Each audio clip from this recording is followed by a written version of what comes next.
Alright, in this one I want to talk to you about a couple of pieces of filmmaking advice that can end up saving you hours, if not even days. Now, first thing is going to be using the wide, medium, close-up method. This essentially means trying to grab a wide, medium, and close-up shot of whatever actions you're filming. You might not always be able to do it because sometimes there are going to be shots that you can only film once. Maybe it's something that's like really exhausting for your talent, or it's something that takes up a lot of time to set up beforehand and you can't really spend the time in your schedule to do it a bunch of times. But if possible, it is going to end up saving you a lot more time after the fact when you start editing. If you do this later, it gives you a much bigger variety of footage to work with. Now, when you think about it, even though it takes a bit of extra time up front to get an extra medium and a close-up for something that you were only planning to shoot as a wide shot, it makes it way less likely that you're gonna spend an extra day or a few extra days on reshoots or pickup shots when you realize that something's missing later. And this method is good for another reason that not a lot of people consider. Even if you only end up using, let's say, the medium version of a shot, you still have the wide and the close-up to use for pretty much anything else. So if you like sharing stuff across different social media profiles, maybe you can share a cut of your video where a few of the shots are swapped out with some of the different versions that you got of them, instead of having it be exactly the same as the one that you uploaded to YouTube, for example. That way, it's still essentially the same video, just a slightly different version of it for your audience on a different platform. Or you could also repurpose the versions of that shot that you didn't use if you decide to make something like a show reel that you're gonna upload to your website or that you want to send out to potential clients. Speaking of show reels, the sponsor of this video, which is Motion VFX, are currently hosting an editing competition called M Showtime.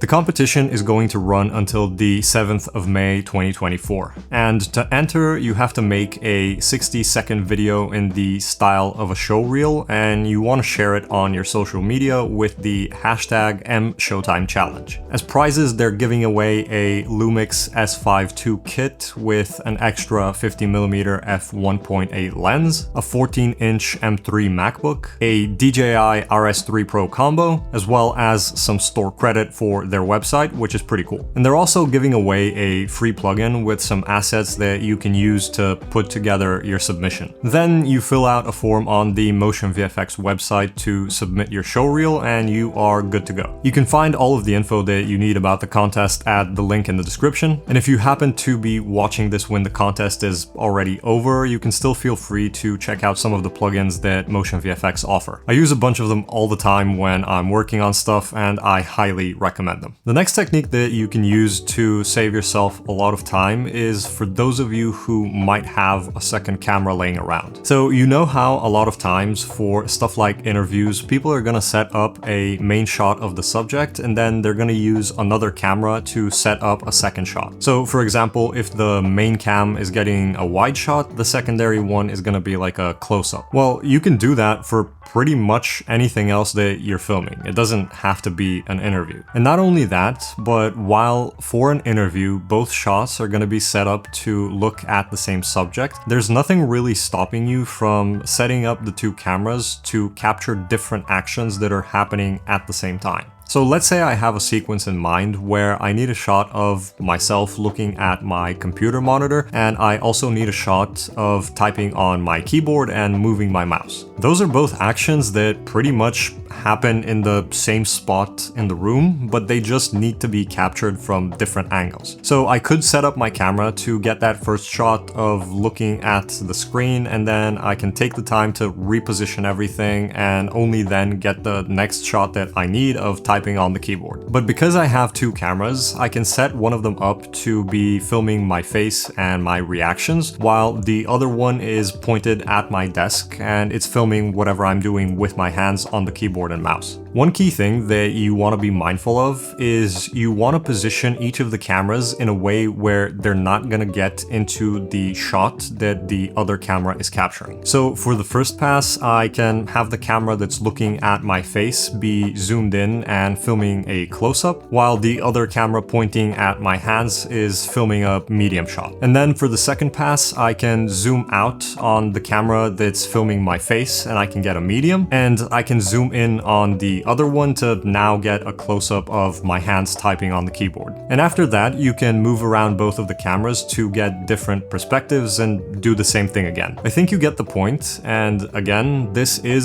something that will initially feel like it's taking extra time during the filming process, because it will be. But when you get used to this sort of workflow, it actually ends up being much faster than just moving around a single camera, because you're basically capturing twice the amount of footage in almost the same amount of time. And if you've got more than 2 cameras, you can get a little bit crazy with this, and you can set up even more cameras capturing different angles of different actions. But for me personally, 2 is the sweet spot between the time that it takes to set everything up and the results that you get out of it. Of course, I realize that this won't be applicable to absolutely everyone, so if you only have 1 camera, don't worry about it too much. You can try using your phone, or if you prefer to not do that for whatever reason, you can still use the other things that we're talking about in this video. Next one is about lighting, and it's setting up the lighting for your wide shots first. Think about it this way. Typically, the wide shots that you're getting for any scene you're filming are gonna be the ones that have the most stuff visible in them. So that means that for those, it's gonna be harder to make sure that everything looks good lighting-wise, while also not having light stands and lights and modifiers and cables in the frame. But the thing is, after you get